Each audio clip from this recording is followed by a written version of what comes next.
Hello दोस्तों, नमस्कार। मैं हूं डीके और आप सभी दोस्तों का डीके क्लासेस में स्वागत है। तो चलिए अपना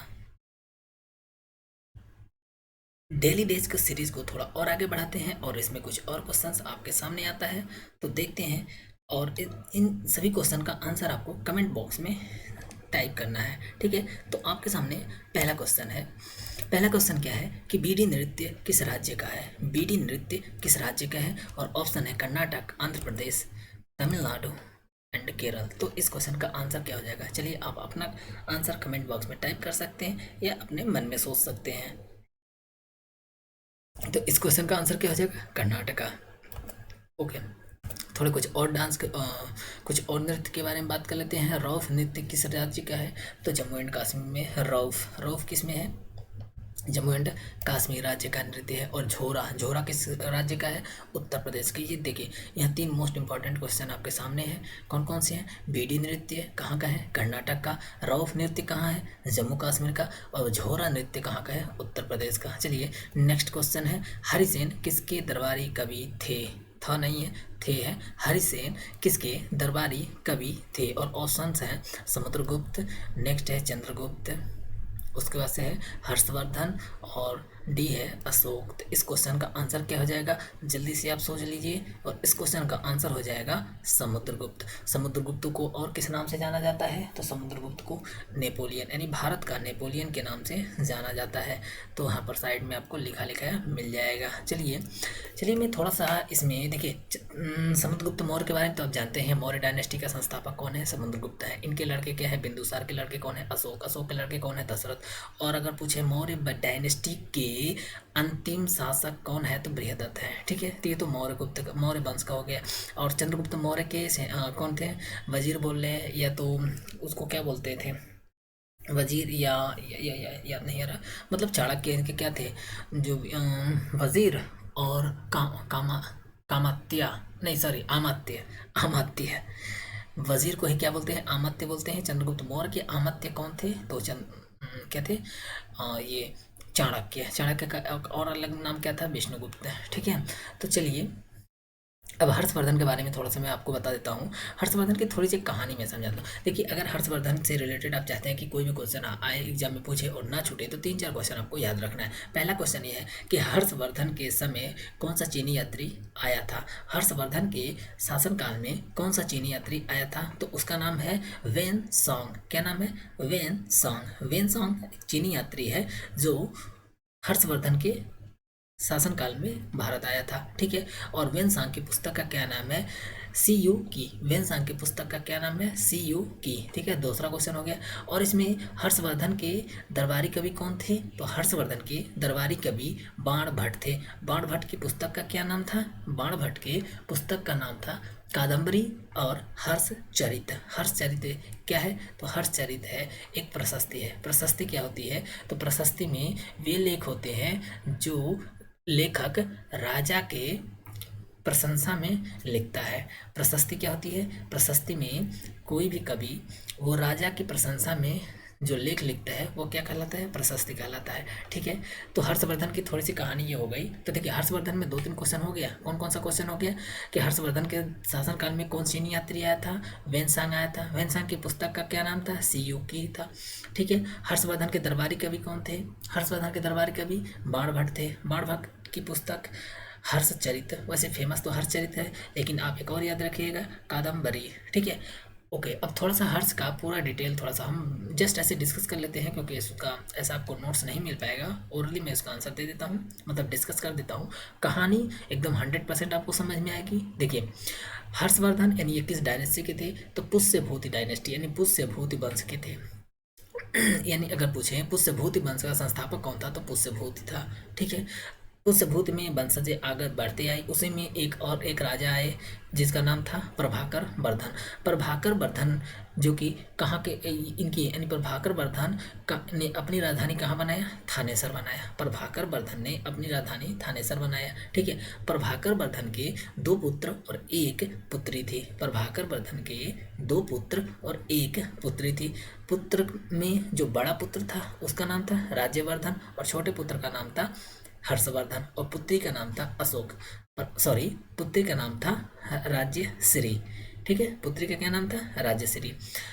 प्रभाकर वर्धन ने अपनी पुत्री यानी राजश्री का विवाह कहाँ कर दिया? मौखरी वंश के शासक ग्रहवर्मन के साथ कर दिया।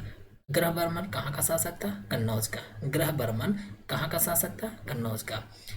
तो ग्रहवर्मन के साथ किसकी शादी हो गई? राजश्री की शादी हो गई। तो राजश्री कहाँ चली गई? कन्नौज। अब थानेसर में कौन बचे? थानेसर में 3 लोग बचे, प्रभाकर वर्धन और इनके 2 लड़के राज्यवर्धन और हर्षवर्धन। ठीक है, तो उसी दौरान क्या हो रहा था? हुड़ों का आक्रमण यानी पश्चिमोत्तर साइड से, पश्चिमोत्तर साइड बोले तो पाकिस्तान पंजाब प्रांत साइड से हुड़ों के आक्रमण कंटिन्यूसली हो रहे थे।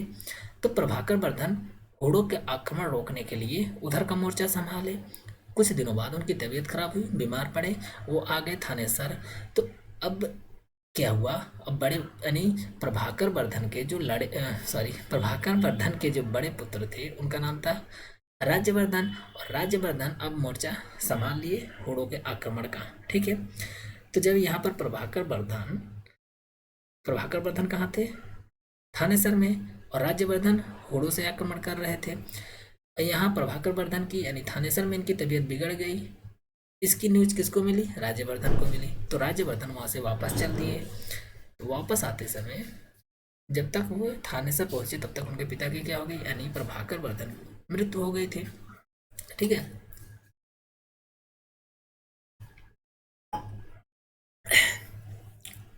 देखो राज्यवर्धन उधर से वापस आए थानेसर, इधर क्या हुआ? प्रभाकर वर्धन की मृत्यु हो गई। कन्नौज में कुछ घटनाएं घटित हो रही थी। वहाँ क्या हुआ? कन्नौज में निमोखरी वंश का शासक कौन था? ग्रहवर्मन था।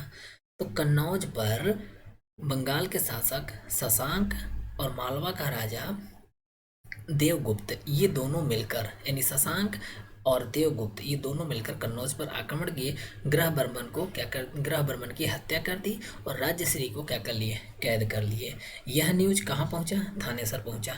तब तक थानेसर में कौन आ गया था?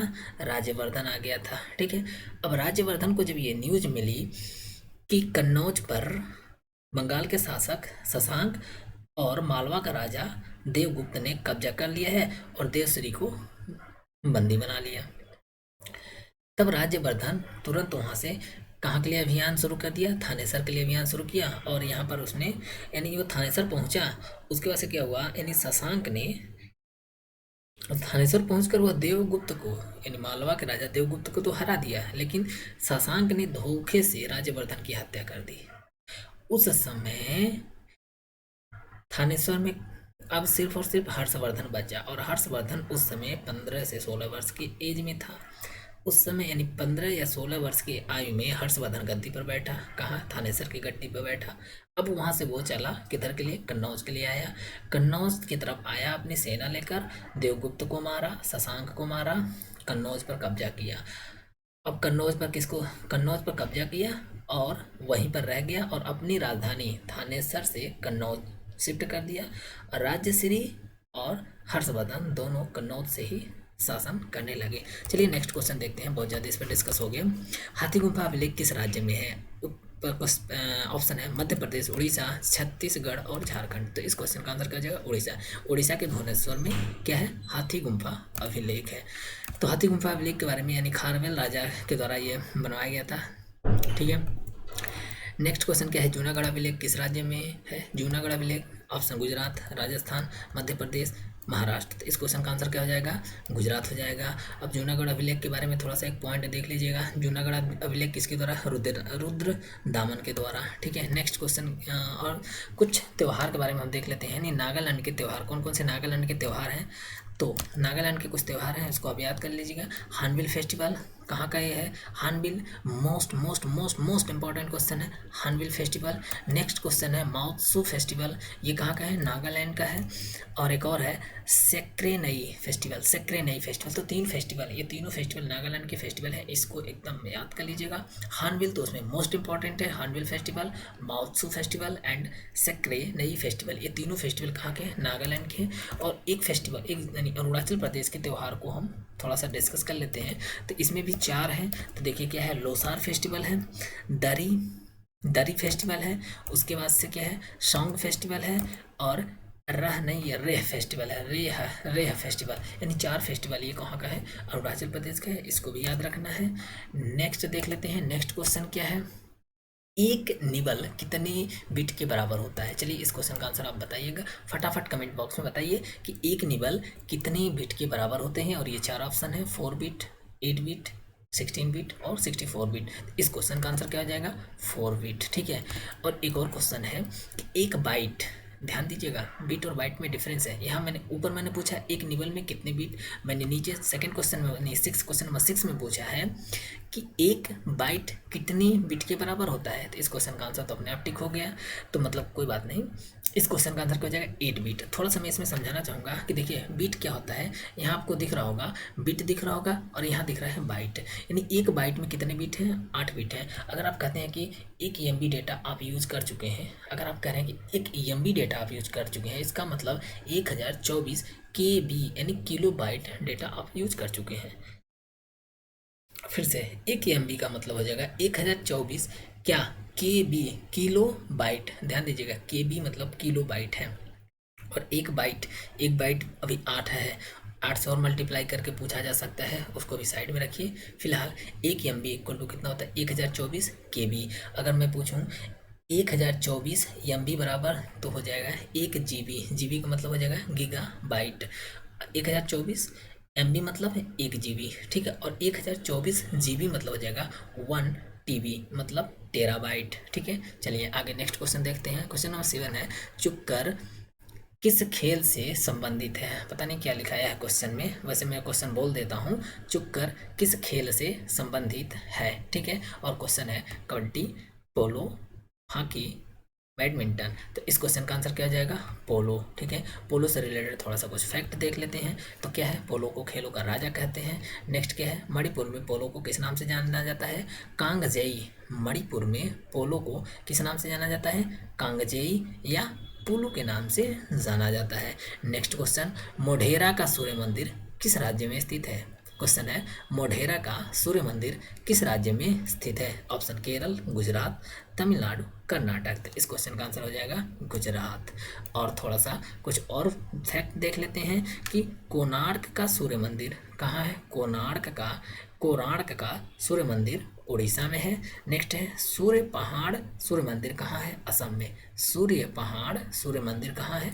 असम में है। नेक्स्ट है मार्तंड सूर्य मंदिर कहाँ है? कश्मीर में। ये 3 फैक्ट और याद रख लीजिएगा साथ में। ठीक है।